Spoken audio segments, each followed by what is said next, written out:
Veremos ahora un capítulo que corresponde a la teoría de conjuntos. ¿Cómo se denomina un conjunto? Generalmente un conjunto se va a decir que tiene una definición intuitiva, es decir, no existe una definición muy formal de lo que es un conjunto, pero todos lo entienden, a eso se le llama intuitivo. Todos saben lo que es un elemento, sin embargo no se puede definir muy claramente en términos matemáticos qué es lo que es un elemento, pero se entiende cuando uno nombra al decir que un conjunto tiene elementos.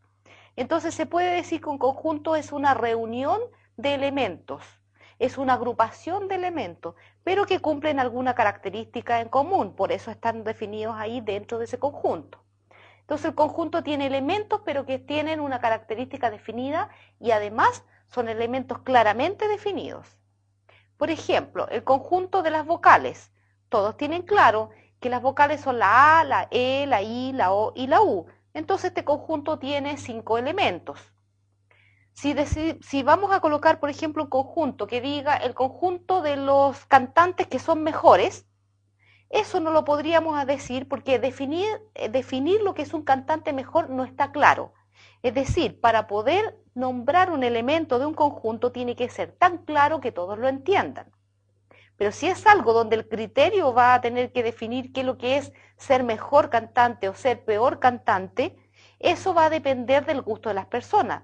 Por lo tanto, no podemos definir los elementos de ese conjunto porque todos pondríamos cosas distintas.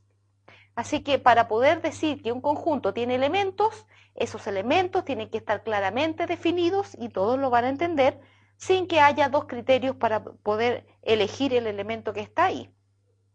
Por una nomenclatura se dice que un conjunto se va a definir con letras A, B, C, D en mayúscula.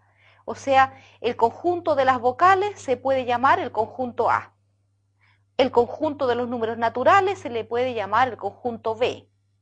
El conjunto de los números enteros se le puede llamar el conjunto C. O sea, le vamos a colocar un nombre a estos conjuntos para poder trabajar con ellos. Los conjuntos se le coloca su nombre y luego abrimos una llave y después empezamos a nombrar sus elementos. Los elementos van separados por una coma. Entonces tiene ciertas reglas que son una nomenclatura universal, de manera que todos en todas partes nos entendamos de la misma manera, y eso es lo que estamos explicando ahora. Cada elemento irá separado por una coma, y eso lo vamos a hacer aquí y en cualquier otra parte donde ustedes vean un texto que hable de conjunto va a estar escrito de la misma manera. Entonces respetaremos esa nomenclatura que la vamos a poder entender todos. Quedamos entonces que un conjunto tiene una definición intuitiva. Un conjunto se le puede llamar conjunto finito o conjunto infinito, dependiendo de la cantidad de elementos que tiene. Si vamos a decir que, por ejemplo, el conjunto tiene los dígitos, entonces vamos a tener un conjunto que es finito porque tiene cierta cantidad de elementos. Puedo definir un conjunto también infinito y decir el conjunto de los números naturales.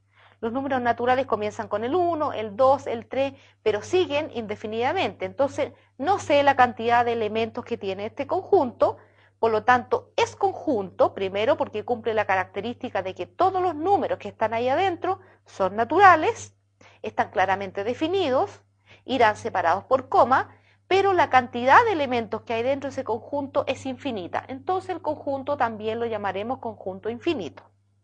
Así que podemos clasificarlos en finitos y en infinitos.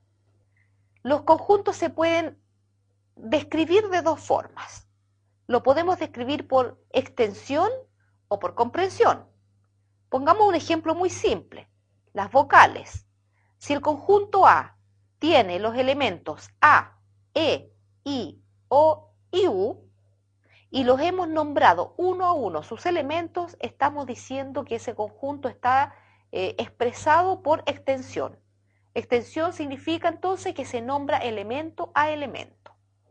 Ese mismo conjunto, si lo vamos a escribir como X, tal que X es una vocal, estamos diciendo que también tiene las mismas vocales como elementos dentro del conjunto, pero no las estamos nombrando. En ese caso decimos que ese conjunto se ha expresado por comprensión, es decir, por la característica de los elementos. Luego, una forma es definir elemento a elemento, describirlo cada uno, eso sería entonces por extensión, o decir la característica de esos elementos y sería por comprensión. Esa característica tiene que estar tan clara que todos los que entiendan tienen que tener claros los elementos que están ahí adentro. Es decir, si digo todas las vocales del abecedario español, entonces todos vamos a tener claro que es la A, la E, la I, la O y la U. Pero si decimos vocales, es posible que en otro idioma haya otra vocal y no estamos quedando claros, ¿son las del español o son las de otro? Tiene que ser muy claro para que la comprensión identifique a estos elementos que no van a ser nombrados, pero que implícitamente están ahí. Entonces, hay dos formas de describir estos conjuntos. Otro ejemplo, supongamos que tenemos dos dados y lanzamos los dos dados. ¿Cuál es el conjunto de todos los resultados posibles cuando yo lanzo estos dos dados? Si los vamos a colocar por comprensión, tengo que decir que son elementos de forma de pares ordenados, es decir, cada elemento tiene dos elementos. Uno es el número que salió en el primer dado y el otro en el que salió en el segundo. Entonces, cada elemento está compuesto por dos. Por lo tanto, si es por comprensión, yo digo, son elementos de la forma x, y, tal que el x es un número del 1 al 6 y el y es otro número del 1 al 6.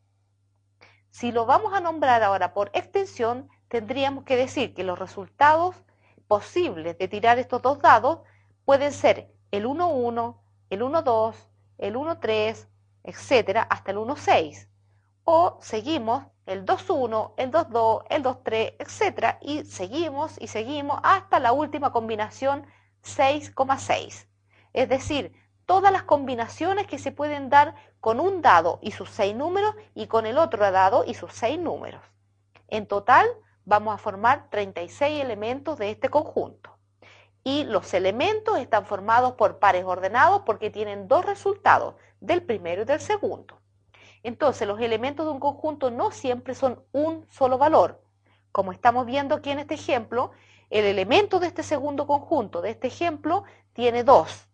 Por lo tanto, cada uno de ellos es un conjunto de dos elementos. Y como elemento de dos, tiene en total 36. Así que el conjunto es de 36 elementos formado por pares ordenados. Y así lo hemos nombrado por comprensión y por extensión. Por último, pongamos un tercer ejemplo, diciendo que vamos a decir un conjunto por extensión y por comprensión. Supongamos que voy a definir un conjunto llamado C, que tiene los números 2, 4, 6, 8, 10, 12 y 14. O sea, acabo de describir el conjunto C por extensión. Nombré los elementos. ¿Cómo sería ese mismo conjunto por comprensión? ¿Qué característica tienen estos números que acabo de nombrar? Primero, ellos son pares. Pero, ¿el número 20 está ahí? No, si yo digo C es el conjunto de los pares, no queda claro qué pares, porque podría ser el 20, el 26, podría ser el mismo 2, etc. Es decir, si nombramos solamente esa característica, muchas personas, cada uno de ellos tendría un criterio distinto para poder nombrar sus elementos. Algunos dirían unos pares, otros dirían otros pares, y a lo mejor no coinciden con los mismos que nombré inicialmente.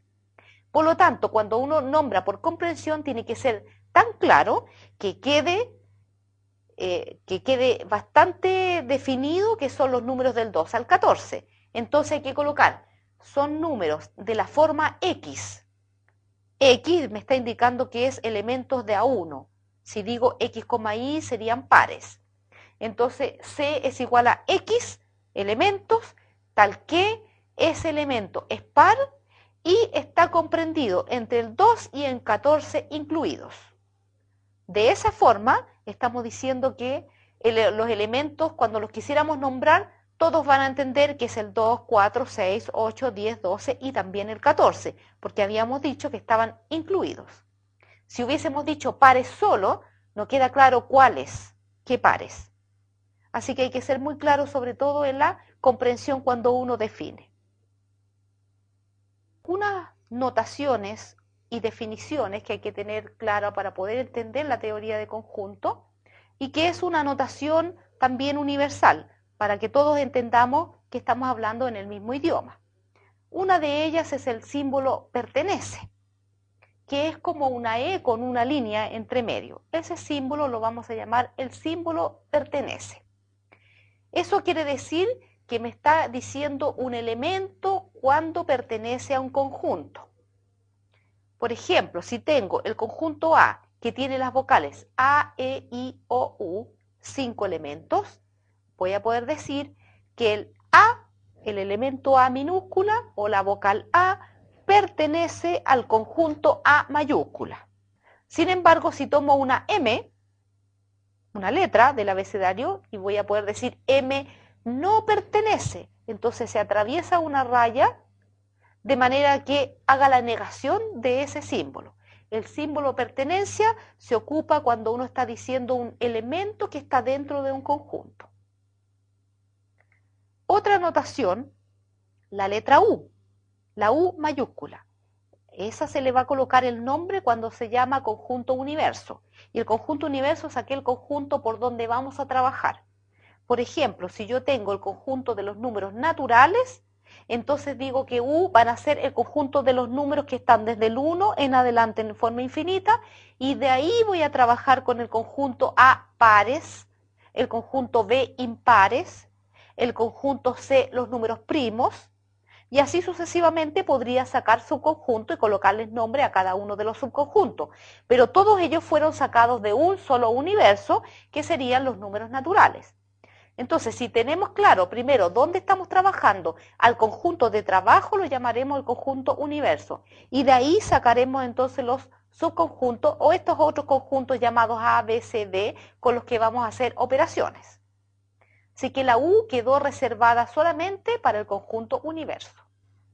Otro símbolo que todos conocen, que han visto alguna vez por ahí en los libros, es como un cero con una raya que está atravesada y va a ser el nombre o va a indicar cuando un conjunto no tiene elementos. Se llama el conjunto vacío.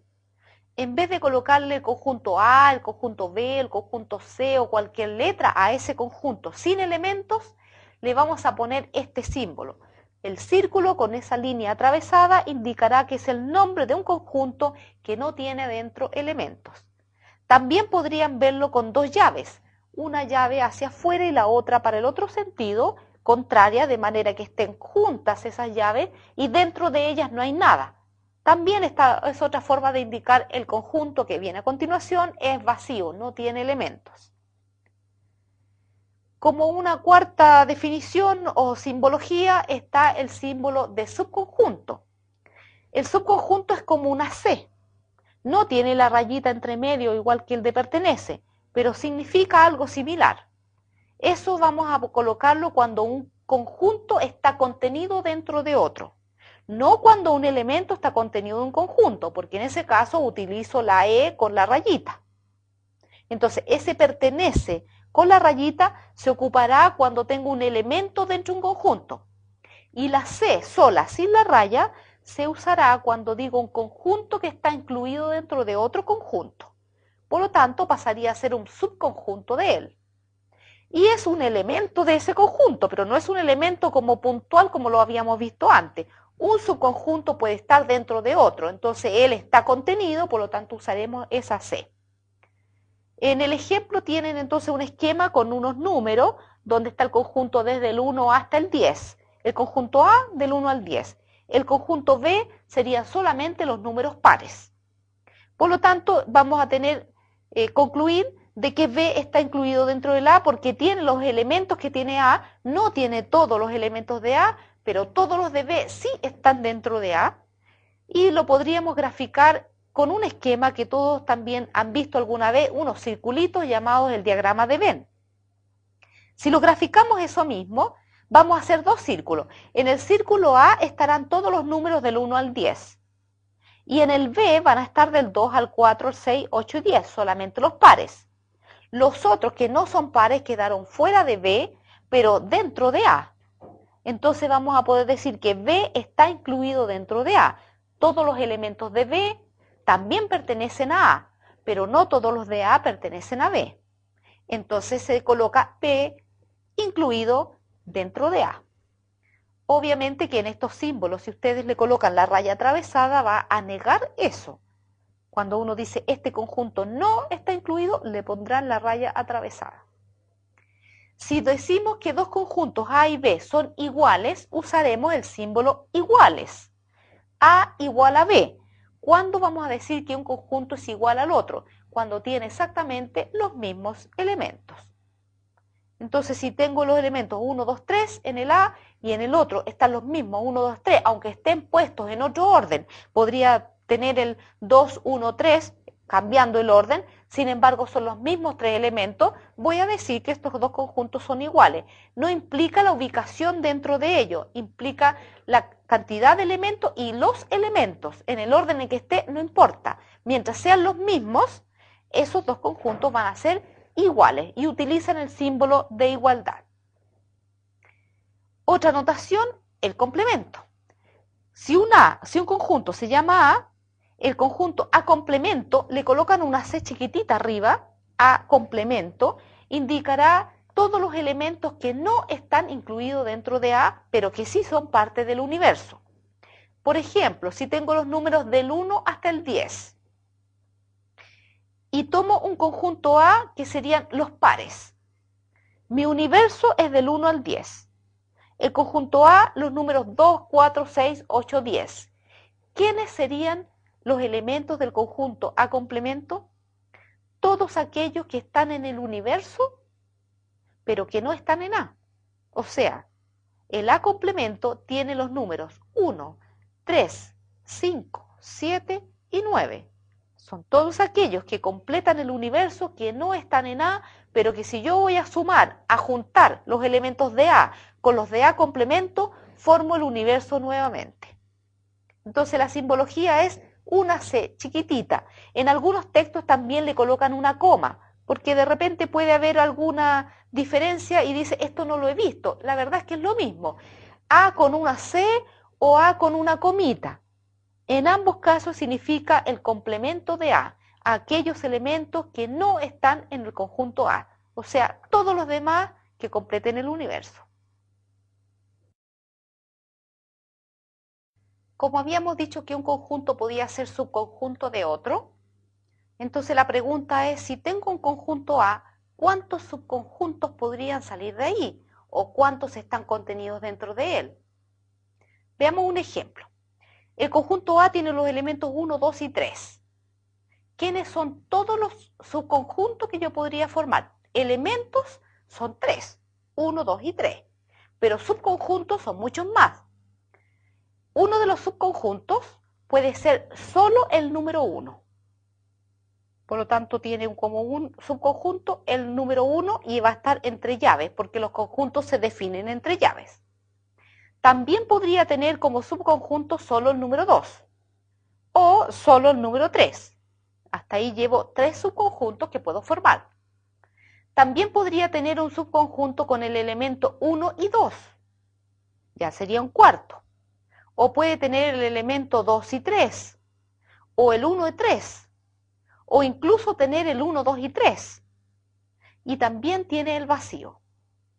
Todos los conjuntos tienen dentro como subconjunto el vacío, además de estas combinaciones. Entonces, si el conjunto es el 1, 2 y 3, tiene en total 8 subconjuntos que se pueden formar con la combinación de cada uno de los elementos y mezclados entre ellos.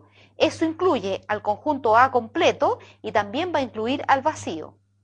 Entonces, si tengo 20 elementos, ¿cuántas combinaciones puedo hacer? Muchísimas. ¿Cómo voy a saber la cantidad de elementos que tiene de subconjuntos? ¿Cuántos subconjuntos puedo hacer con esas combinaciones? Como el A tenía 3 elementos, ustedes toman 2 elevado a 3 y eso me sale 8. Es decir, puedo formar 8 subconjuntos. Si tengo 4 elementos, 2 elevado a 4, eso es 16. O sea, un conjunto con 4 elementos forman 16 subconjuntos. Va a incluir entre uno de esos al vacío y va a incluir también como uno de esos elementos al mismo conjunto. Y los otros son las combinaciones. Así que si resumimos y decimos, si un conjunto tiene n elementos, se pueden formar 2 elevado a n subconjuntos. Dentro de esos 2 elevado a n subconjuntos está el vacío y también está el conjunto de inicio. Así lo generalizamos. Si repasamos un poquitito todas estas nomenclaturas, estos símbolos, sobre todo la simbología que hemos usado, vamos a poder decir cuándo estamos equivocados en la forma de escribirlo, no en el concepto, sino que en la forma de escribir. Tomemos, por ejemplo, un conjunto A que tiene los números 1, 2 y 3 elementos.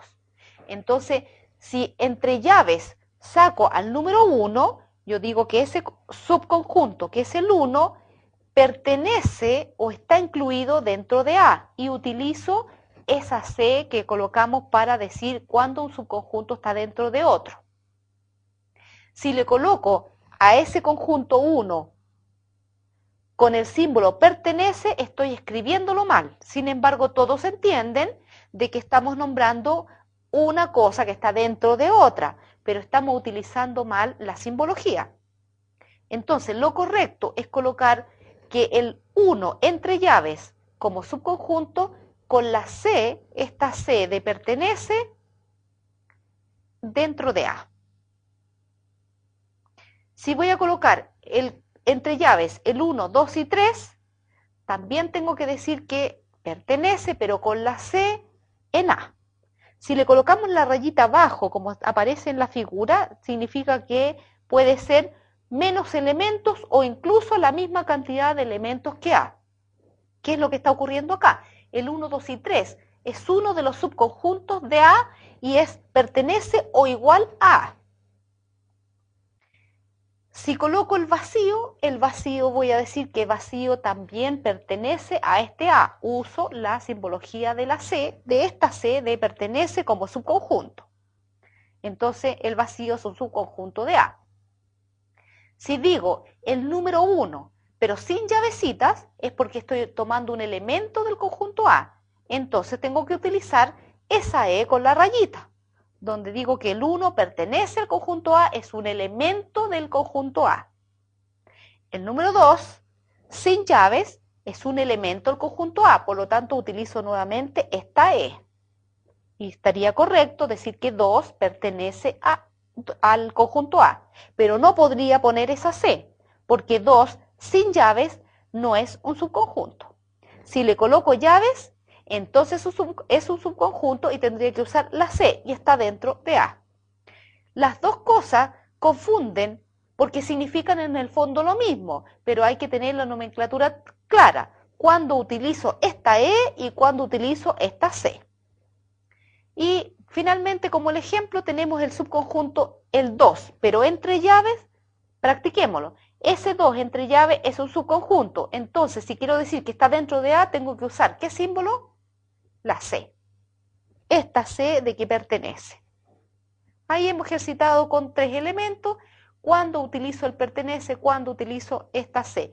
En ambos casos está diciendo que esto que está acá está incluido dentro de esto otro. Pero hay que tener clara la simbología que utilizamos. Vamos a definir operaciones con los conjuntos, es decir, yo puedo trabajar con los elementos de un conjunto y con los elementos de otro y hacer alguna mezcla entre ellos, como por ejemplo unirlos o intersectarlos o restar los elementos. Entonces tomaremos un ejemplo de dos conjuntos, el conjunto A y el conjunto B. Estos son dos candidatos que se están presentando para algún cargo. Entonces cada uno dice, a mí me interesa, si salgo candidato, salgo ganador, voy a trabajar en estos 3 temas.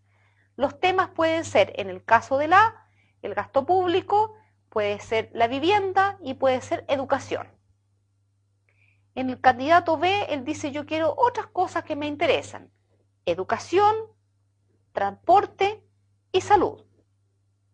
Para poder trabajar con estos elementos, pongámosle letras minúsculas, pero ya sabemos que estamos hablando de estos 3 temas que ellos proponen dentro de su candidatura. Al conjunto A lo llamaremos los ABC, a esos 3 temas. Una A entonces para definir el gasto, una B para definir entonces la vivienda y una C para definir la educación. Cuando vamos al conjunto B o los elementos de este candidato B, vemos que educación está repetido, así que le mantendremos la letra C, la misma que habíamos puesto en el primer candidato. Hay un elemento que ellos tienen entonces como tema en común, educación. C, entonces, educación. Para el caso de transporte usaremos la D y en el caso entonces de salud pondremos la E. Así tengo el conjunto A, B, C, el conjunto B, la C, la D y la E. Se define unión cuando formamos un tercer conjunto que tiene los elementos de A y también tiene los de B dentro de él sin repetirlos. O sea, si mi primer conjunto tiene 3 elementos, el otro tiene otros 3, entonces el A unión B tendría como máximo 6, siempre que ellos fuesen distintos. Pero como uno de estos elementos, el C, fue común, entonces voy a tener solo 5 elementos.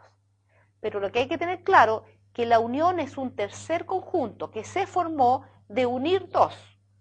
Entonces los elementos de él son distintos o son más de los que hay en A y en B. Para este ejemplo, entonces tenemos que la unión de A y B serían los elementos A, B, C, D y E. Y la C estaba repetida, la colocamos solo una vez. Formalmente se dice que son todos los elementos X, tal que ese X pertenece al primer conjunto A o pertenece al B, pero pertenece a alguno de los dos. Así está definida la unión, que entre comillas es como la suma. Gráficamente tendríamos que tener en el diagrama de Venn los dos círculos donde se cruzan entre medio y en el cruce, en esa intersección, está el C, porque pertenece tanto al candidato A como también al B. Entonces nos queda una intersección donde en común tienen un elemento. El AB está en el lado izquierdo, que solo está en la parte A, el C está entre los dos porque pertenece a ambos, y el D y E está solamente en el lado del conjunto B porque son políticas solo del candidato B. Y esa es la primera operación. Una segunda operación, se puede hablar de la intersección. La intersección define como un tercer conjunto donde tiene como elemento solo los repetidos que estaban en A y en B. Es decir, para este ejemplo, la intersección de A inter B sería solo el elemento C, es decir, lo que está en común en los conjuntos que están participando. Si lo escribimos formalmente, vamos a decir que la intersección de A con B son X elementos tal que ese X pertenece a A, está incluido en A, y a la vez está incluido en B. Tiene que cumplir las dos condiciones, tiene que estar en el primer elemento, el conjunto, y también tiene que estar en el segundo, entonces está en la parte común. Mirando el diagrama, correspondería solo a la intersección de estos dos. Y otra operación es la diferencia, lo que nosotros dentro de los números, conjuntos numéricos, lo llamamos la resta. También se puede trabajar con los conjuntos como una resta, aquí llamada la diferencia. La diferencia tiene dos formas en este ejercicio. Podemos restar el A menos el B o el B menos el A y salen cosas distintas. ¿Qué es lo que es A menos B? Formalmente son todos los elementos que pertenecen al conjunto A pero que no están en el B. Veamos el diagrama. El diagrama tiene la A, B, C común, la C está en común y después da la D y la E.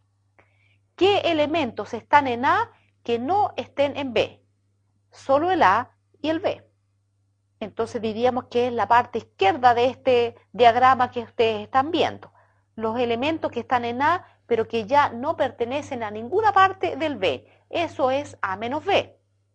Si restamos al revés y hacemos B menos A, tendríamos que decir que es un conjunto que tiene como elementos todos aquellos que pertenecen a B, pero que no pertenecen a A. Entonces es el otro lado de este diagrama, nada más que las letras D y E. Entonces hay que tener claro cuando restamos, en qué orden lo estamos haciendo. El A menos B diría elementos de A que no estén en B. Esa es la forma de poder entenderlo, de poder leerlo. Así hemos visto 3 operaciones, entonces, que se puede hacer con elementos de conjuntos. Lo siguiente nos va a mostrar una utilidad del diagrama de Venn. En este diagrama de Venn vamos a tener 3 subconjuntos donde van a ir los resultados de una encuesta que se hicieron a 1000 personas. A estas 1000 personas se le preguntaron con respecto a los gustos que tenían, con respecto a los dulces, a los helados y a los pasteles. Entonces se motiva aquí un cruce de información que nos interesa desglosar. Muchas personas van a aparecer que están repetidas en un conjunto, también en otro, y nosotros queremos aislar los valores por sectores. Entonces el diagrama va a tener la información después separada por sectores cuando podamos hacer esta utilidad de la información vaciada a este diagrama. Las 1000 personas en la encuesta aparecieron como siguientes resultados, donde 816 personas contestaban que les gustaban los dulces. Eso implica que si le gustan los dulces no decía nada con respecto a los gustos de los helados, ni tampoco decía nada con respecto al gusto del otro elemento, los pasteles. Solo tenemos que 816 personas nos contestaron que les gustaban los dulces. 723 contestaron que les gustan los helados. Si la pregunta era, ¿a usted le gustan los helados? 723 dijeron sí, no se le estaba preguntando por los otros elementos. Después, 645 contestaron, sí, me gustan los pasteles, sin preguntarle si le gustaban alguno de los otros dos elementos. En cambio, 562 dijeron dulces y helados. Cuando se preguntaron quiénes les gustaban estos dos elementos a la vez, habían una respuesta de 562 personas. O sea, ya tenemos cosas en común. De esas 562 hay algunas que les gustan los helados, otras que están entonces en la parte de los dulces, y en los dulces habíamos contabilizado a lo mejor algunas personas repetidas dobles en esto. 463 dijeron que les gustaban los dulces y los pasteles juntos. 470 les gustaban los pasteles y los helados. Ya tenemos gente que está repetida en un lado y en otro. 310 les gustaban los 3 elementos, las 3 cosas. Hay 310 personas que se comerían cualquiera de las 3. Y en total, 1000 encuestados. ¿Cómo lo vamos a vaciar esto a una información en el diagrama de Venn para poder desglosarlo? Veamos entonces cómo se hace. En el esquema que aparece acá, que son 3 circunferencias donde están cruzadas en algún punto las 3, tenemos una circunferencia que se va a llamar los dulces, inmediatamente después viene la que dice helados, y abajo hemos colocado otra que van a ser donde se va a reunir la información de los pasteles. Ellas se cruzan. ¿Por qué se cruzan? Porque hay personas que van a estar en la intersección de los 3. Habían personas que estaban con los gustos de los 3 elementos. Entonces, no conocemos ahora la cantidad de personas que está por sectores, y eso nos interesa desglosarlo a partir de la información que está en esta encuesta. Para eso, una técnica que vamos a ocupar es colocar el abecedario, letra A, letra B, letra C, letra D, E, F, G, y por último una H afuera de ellas, donde se junta el universo completo. Los H van a representar al número de personas que no comerían ninguno de estos 3 elementos. Y cada una de estas letras indica entonces los que están y pertenecen solo a una parte de este subconjunto. Por ejemplo, las personas que van a quedar contabilizadas en la letra A serían personas que solamente comen dulce, pero solamente, sin que coman ni pasteles ni tampoco helados. Las personas que están en la letra D, por ejemplo, los que están donde dice D, serían todas las personas que comen tanto dulces y tanto pasteles, pero que no comerían nunca un helado. Entonces me va a ayudar a desglosar por parte y por subconjunto, sacado de la información que venía de la encuesta. La forma para poder saber el valor de la frecuencia en cada una de estas partes, de estos sectores, el A, B, C, D, E, es formar sistemas de ecuaciones, que parecen sistemas de ecuaciones un poco grandes, pero en realidad son muy simples de desenredarlo. Veamos el primero, para que tengan en cuenta uno y cómo se fueron formando los otros. Habíamos dicho que eran 816 personas que les gustaba comer los dulces. ¿Quiénes son los elementos que están en dulces? La letra A está en dulce. La letra B también está en dulce. La letra D y la letra E, todas ellas sumadas, son las 800 y tantas personas. Es decir, si digo la palabra dulce, ¿quiénes son? Todas las personas que me contestaron dulce. La primera fila, que eran 816, ellas sumadas me suman los 816. Entonces la ecuación sería A más B más D y más E suman 816. Lo hacemos de la misma manera para todas las personas que dijeron helado. Los que eran helado eran 723. ¿Quiénes son los de helado? La B, la C, la E y la F. La suma de ellos me tiene que dar exactamente igual a 723. Entonces así se fueron formando las ecuaciones que ustedes ahora están viendo y formamos una parte de un sistema de ecuaciones que se ve largo. Sin embargo, entre una de la información decía que habían personas que estaban en los 3 elementos y eso era la letra E.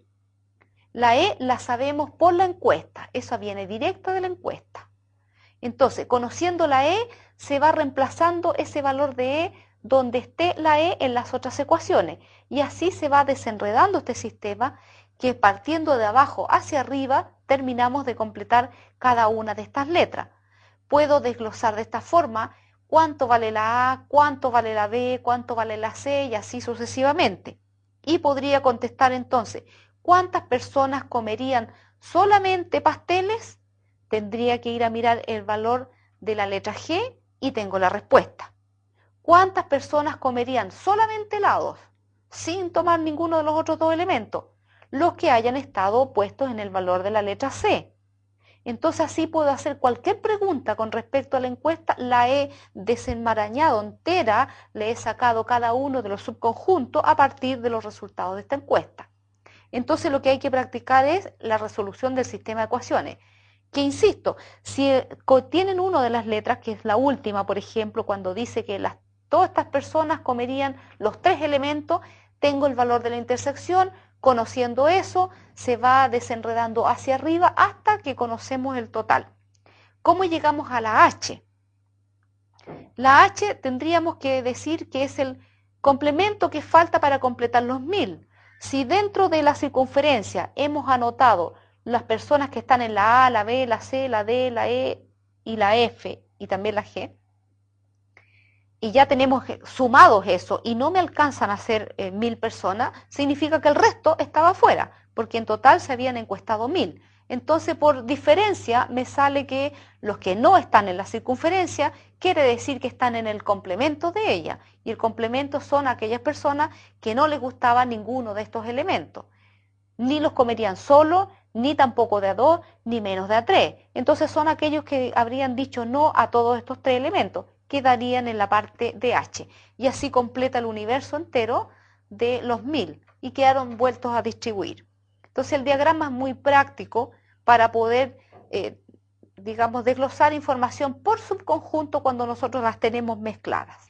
En las guías que aparecen de ejercicios van a tener más ejemplos donde ustedes van a traspasar la información entonces de encuesta a estas circunferencias llamadas los diagramas de Venn, y aunque les aparezca entonces estos sistemas que se ven largos, sin preocuparse de que son muy largos, solo va a ir apareciendo la información porque por ahí en la encuesta aparece un número que se reemplaza inmediatamente en una letra y ella al reemplazar en una de las ecuaciones que son las pequeñas, se va sacando el valor de otra y esas van reemplazando hacia arriba y de a poquitito van entonces desarmando estas valores que tiene cada uno de los subconjuntos y van a poder entonces desglosar cada una de estas partes. Así que yo los invito a que ustedes practiquen en estos otros ejercicios de la misma forma en que se hizo este ejemplo.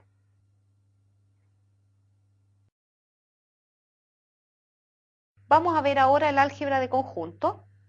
Y el álgebra de conjuntos son propiedades aplicadas a las operatorias de unión e intersección entre conjuntos. Recordemos lo que es la unión. La unión es teniendo un conjunto A y un conjunto B con elementos, cada uno sus propios elementos, al unirlos formamos un tercer conjunto que contiene los elementos de A y también los de B. Recordemos lo que es la intersección. Si tengo un conjunto A y un conjunto B, cada uno con sus elementos, cuando los intersectamos vamos a formar un tercer conjunto que solamente contiene los elementos comunes de los dos, los que están repetidos entre los dos. Entonces un conjunto a lo mejor más pequeño, porque puede ser que haya uno o dos repetidos y ese va a formar entonces el conjunto intersección. La primera propiedad no en ningún orden de preferencia, pero las vamos a ir nombrando como propiedad 1, propiedad 2, etc. Vamos a ver la número 1. La primera dice que un conjunto A unido con sí mismo, es decir, un conjunto A unido con otro A, al decir A tiene los mismos elementos totalmente idénticos, ese resultado de la unión es el mismo conjunto A, porque vamos a tomar los elementos de A, vuelvo a tomar los mismos elementos, los voy a unir y formo uno que es exactamente igual, tiene los mismos elementos. De la misma forma la intersección. Si tomo un conjunto A que tiene elementos 1, 2 y 3 y tomo otro A con el 1, 2 y 3 y los voy a intersectar, los comunes son los mismos 1, 2 y 3, entonces me queda el mismo A. Por lo tanto, A unión A es A y A intersectado A es A. Esa es la primera propiedad. Vemos la segunda. La segunda se llama la propiedad asociativa. No tiene ningún orden, no es que una sea mejor que otra. Estoy colocándolas en un orden para ir nombrándolas. La propiedad asociativa, vamos a tener conjunto A, conjunto B y conjunto C. Asociar significa tomar dos elementos, hacer una operación y el resultado de ella hacerlo con el tercer elemento, con el tercer conjunto. Entonces tengo el A, el B y el C y los vamos a unir. La asociatividad me dice, tome los dos primeros conjuntos y los une, y el resultado lo une después con el tercero. Eso es equivalente a tomar el tercero, el segundo, unirlos, y el resultado después con el primero. Entonces, en el orden en que tome dos conjuntos, da exactamente igual, en el orden en que los tome y después con un tercer elemento, hacer la unión sale el mismo resultado.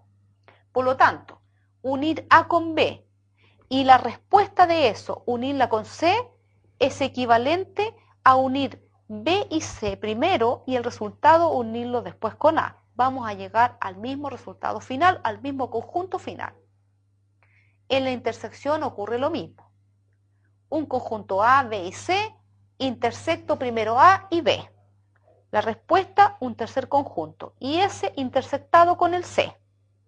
Tomé primero el A, el 1, 2, los primeros y después con el tercero.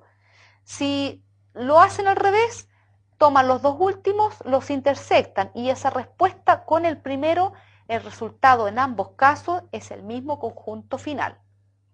Entonces, A intersectado con B y después con C es lo mismo que intersectar B y C y después con A. Eso se llama la asociatividad. Tercera propiedad, la conmutatividad. Conmutativo dice, en el orden en que yo tome los elementos y haga la operación, la respuesta es la misma. Entonces, si vamos a tomar el conjunto A y B y unirlos, es exactamente igual a tomar el B y después el A y unirlos. En el orden en que tome A y B, da lo mismo si los tomo así o invertido, la respuesta es igual. Eso se cumple para la unión y también se cumple para la intersección. Porque intersectar A con B es igual que intersectar B con A. La respuesta es el mismo conjunto. Otra propiedad se llama la identidad. Y aquí entra un conjunto que se llama el conjunto vacío. Y el conjunto vacío es aquel conjunto que no tiene elementos. Si nosotros tenemos un conjunto A y lo vamos a unir con el conjunto vacío, queda como resultado el mismo A. Porque en realidad le estamos agregando ningún elemento, así que me queda el mismo A tal como estaba inicialmente. Si vamos ahora a intersectar el conjunto A con otro que no tiene elementos, no existe intersección, porque no hay ningún elemento que esté repetido. En el conjunto vacío no hay elementos, en el A pueden haber varios, pero cuando se intersectan, ninguno de ellos es común. Por lo tanto, A unido con vacío es el A, pero A intersectado con el vacío es el vacío. La propiedad número 6, la propiedad del complemento.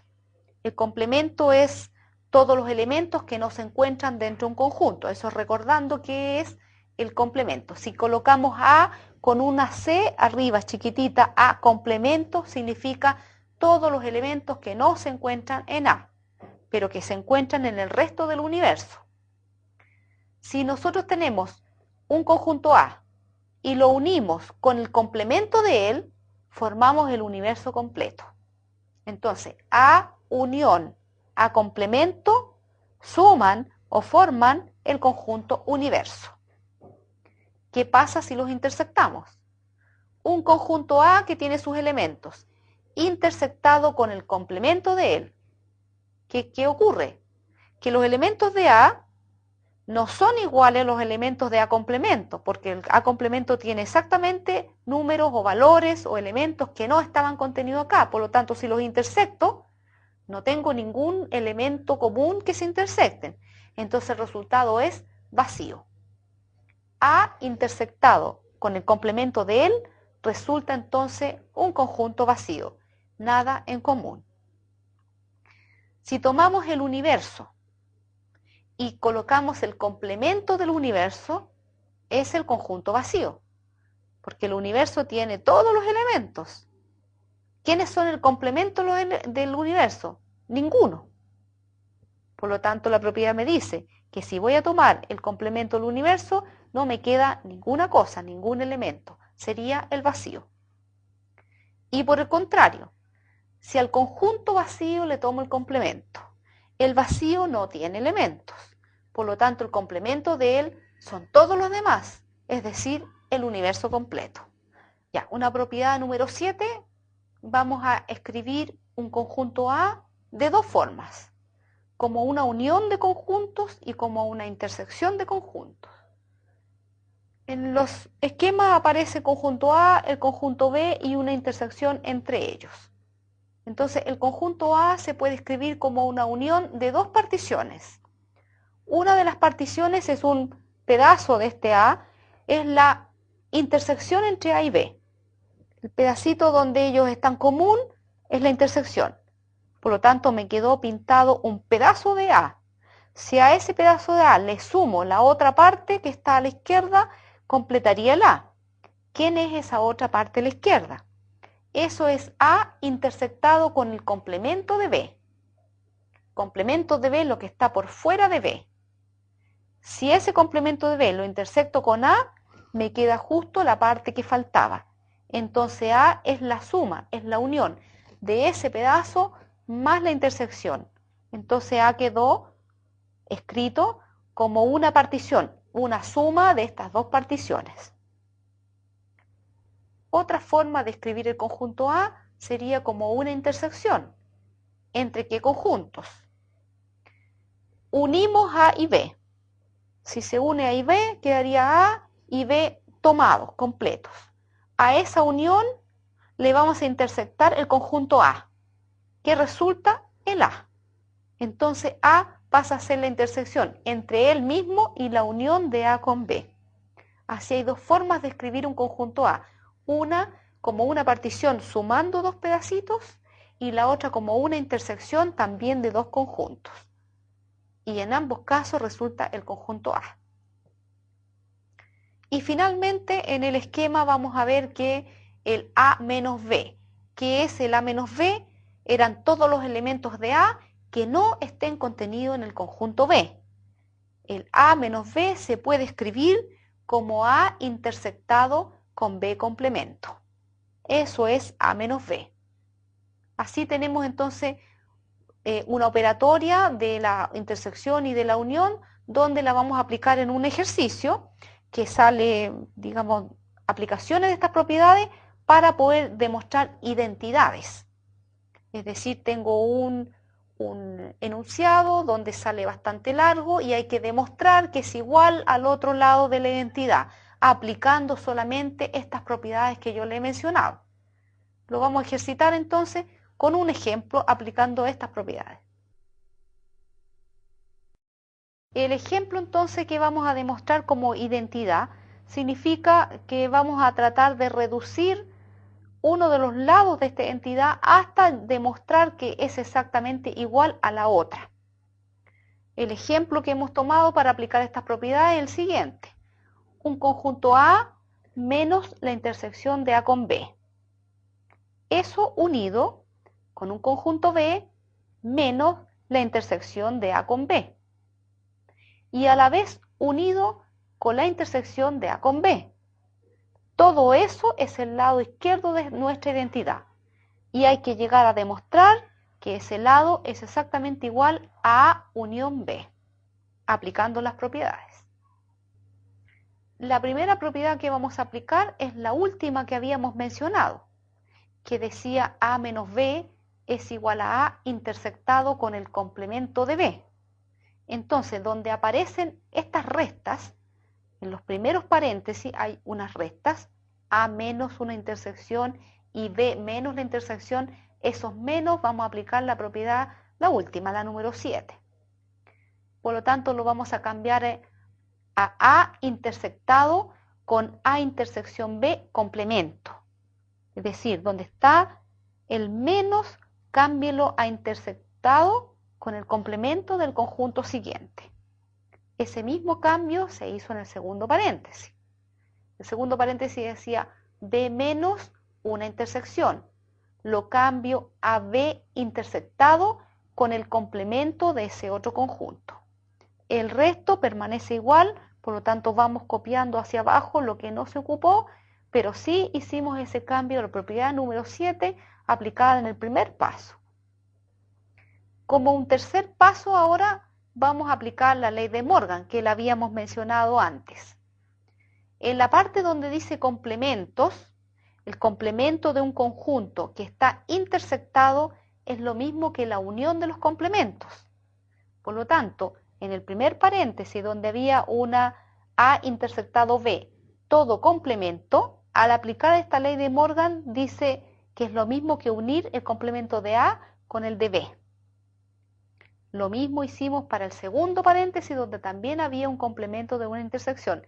Hemos aplicado en este tercer paso entonces la ley de Morgan. Lo demás sigue exactamente igual. Todavía no se reduce, pero vamos de a poquitito aplicando estas propiedades. En nuestra cuarta línea vamos a aplicar una distributividad de A hacia adentro. El A intersectado que está fuera del paréntesis lo vamos a ingresar dentro de los paréntesis. De la misma forma en que cuando uno tiene en álgebra, cuando están los números y tiene un número 5 multiplicando delante un paréntesis, uno lo ingresa multiplicando hacia adentro, hacia la operación que está dentro.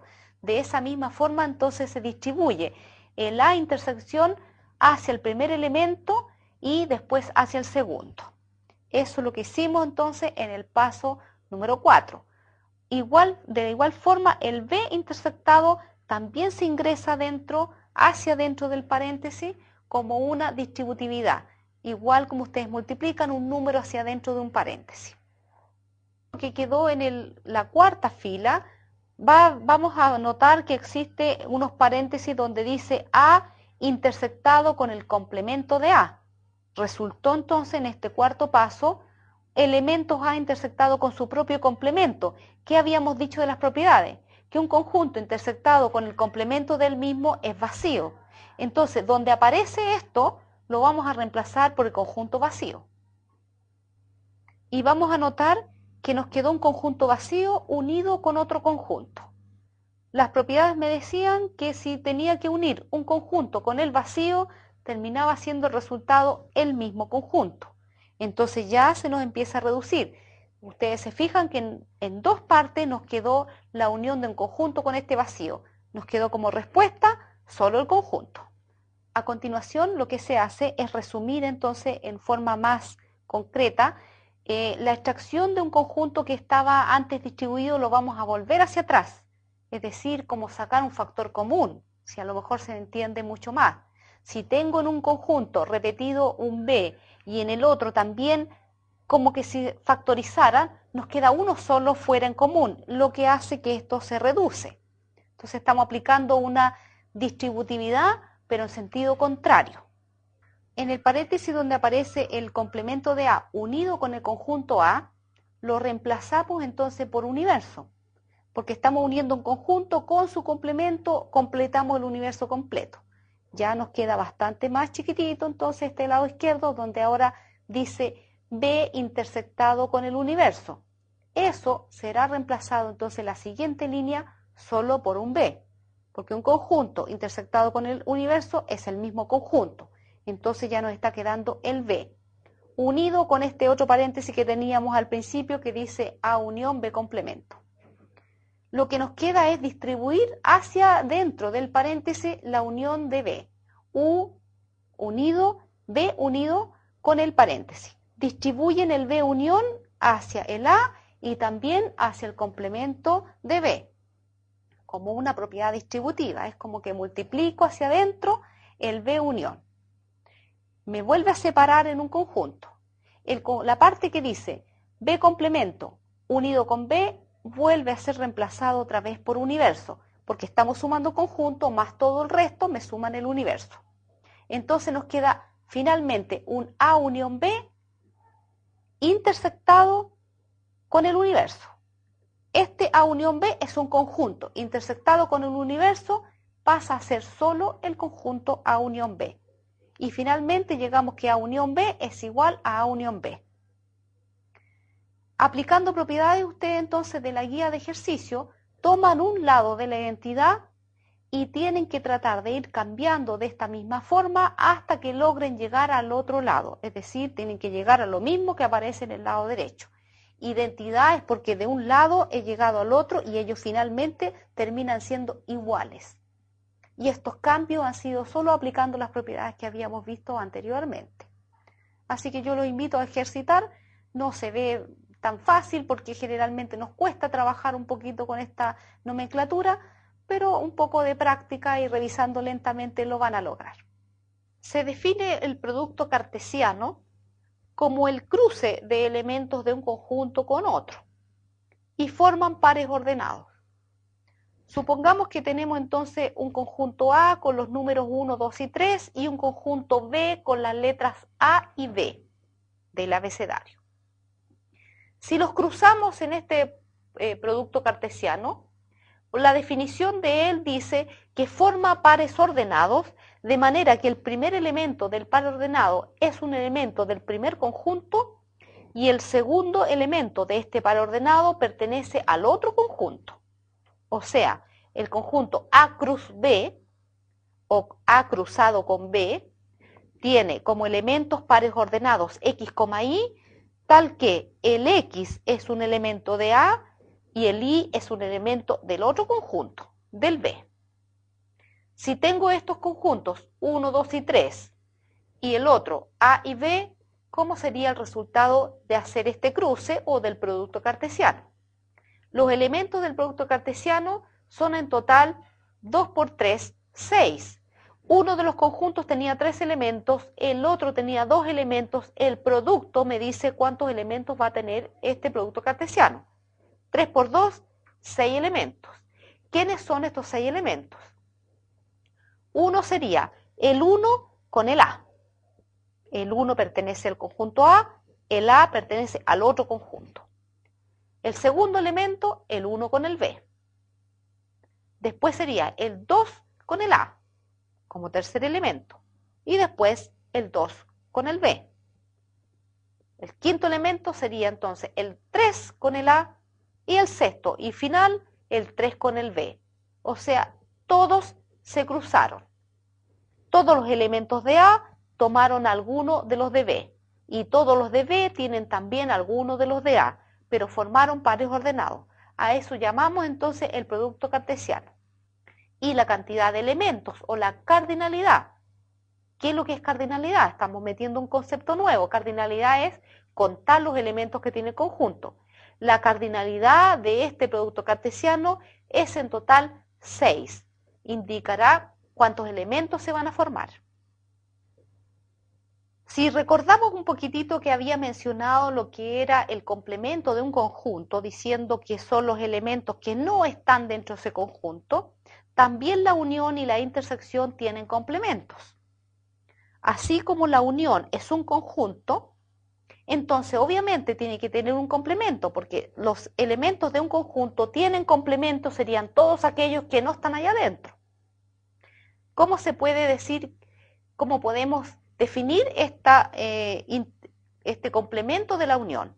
A unión B, complemento, es lo mismo que decir la intersección de los complementos de A y de B.